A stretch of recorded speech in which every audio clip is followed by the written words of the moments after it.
Bíbélì kíkà wa ti òwúrọ̀ yìí òun ni a ó rí nínú ìwé Genesis orí kẹta ẹsẹ̀ kẹtàdínlógún.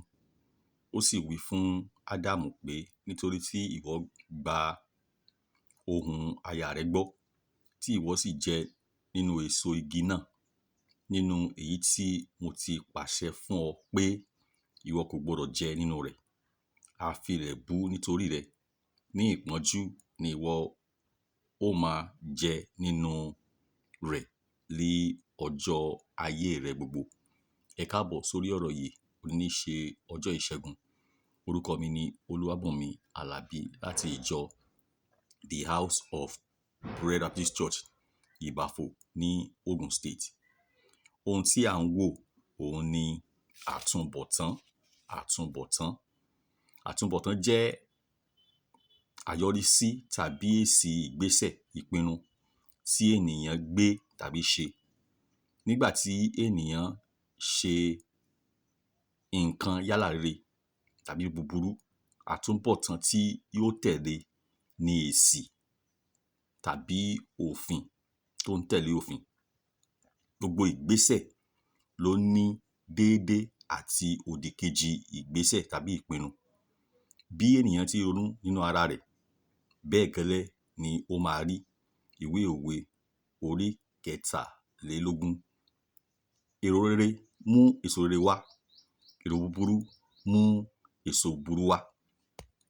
Níbi tí a ti kà lówùúrọ̀ yìí, má tẹ̀lé ìmọ̀ràn kankan yàtọ̀ sí ohun tí Ọlọ́run bá sọ nínú ọ̀rọ̀ rẹ̀. Torí Ádámù gbọ́rọ̀ sí ìyàwó rẹ̀ lẹ́nu, ó gbọ́rọ̀ sí aya rẹ̀ lẹ́nu, tó jẹ èso ni ó fa ègún sínú ayé rẹ̀.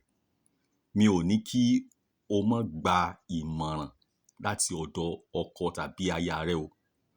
Ohun tí mò ń sọ ni pé tí ó bá lòdì sí ọ̀rọ̀ Ọlọ́run, ìtọ́ni Ọlọ́run, má tẹ̀lé kó má bàa kábàámọ̀. Nítorí tí ìwọ gba ohùn aya rẹ gbọ́ dípò ọ̀rọ̀ Ọlọ́run ló fa ègún sínú ayé Ádámù. Ènìyàn kò kí ń dédé di ọ̀mùtí, di ọ̀daràn, bọ́ sínú ìṣòro kan tàbí òmíràn, ṣùgbọ́n ìrònú irú ènìyàn bẹ́ẹ̀ ló mú irú ènìyàn bẹ́ẹ̀ ru ìwà búburú bẹ́ẹ̀.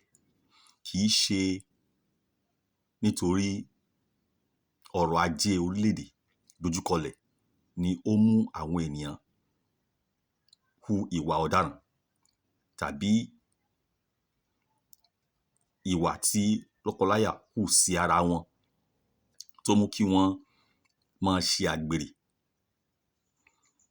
Wọ́n ti ní irú èrò bẹ́ẹ̀ lọ́kàn wọn tẹ́lẹ̀.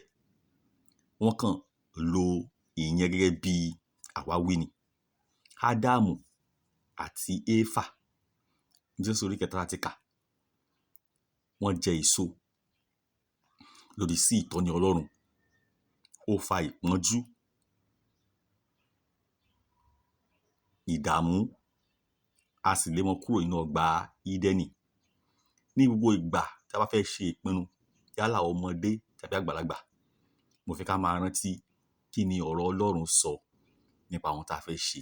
Kí ni yóò jẹ́ àyọrísí rẹ̀? Ṣé rere ni àbí búburú? Ṣé yóò fún wa ní ìfọ̀kànbalẹ̀ ni àbí yóò fa ayé wa sínú wàhálà?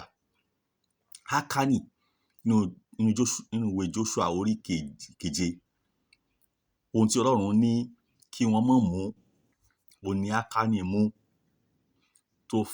tó fa kí Ísírẹ́lì kó pàdánù ogun níwájú Áì, tí wọ́n sá níwájú Áì. Àtúnbọ̀tán ìgbésẹ̀ Ákánì òun ni pé ó kó ara rẹ̀ àti ìdílé rẹ̀ sínú ewu, wọ́n pa wọ́n. Inú Sámúẹ́lì Sámúẹ́lì kejì,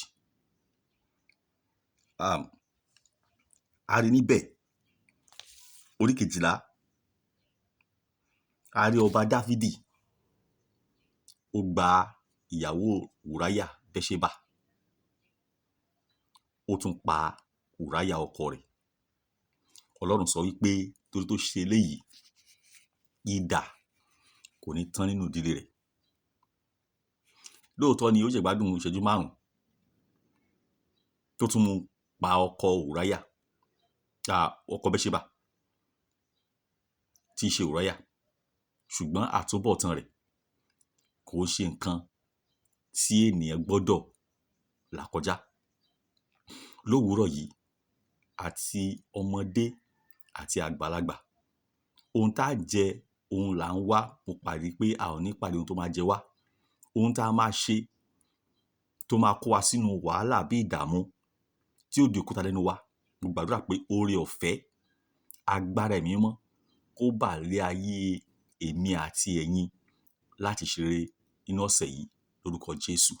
Ẹ má gbàgbé ọ̀rọ̀ wọn tí mo sọ fún yín, ẹ̀mí ni, ìyè sì ni pẹ̀lú. Ẹ káàárọ̀.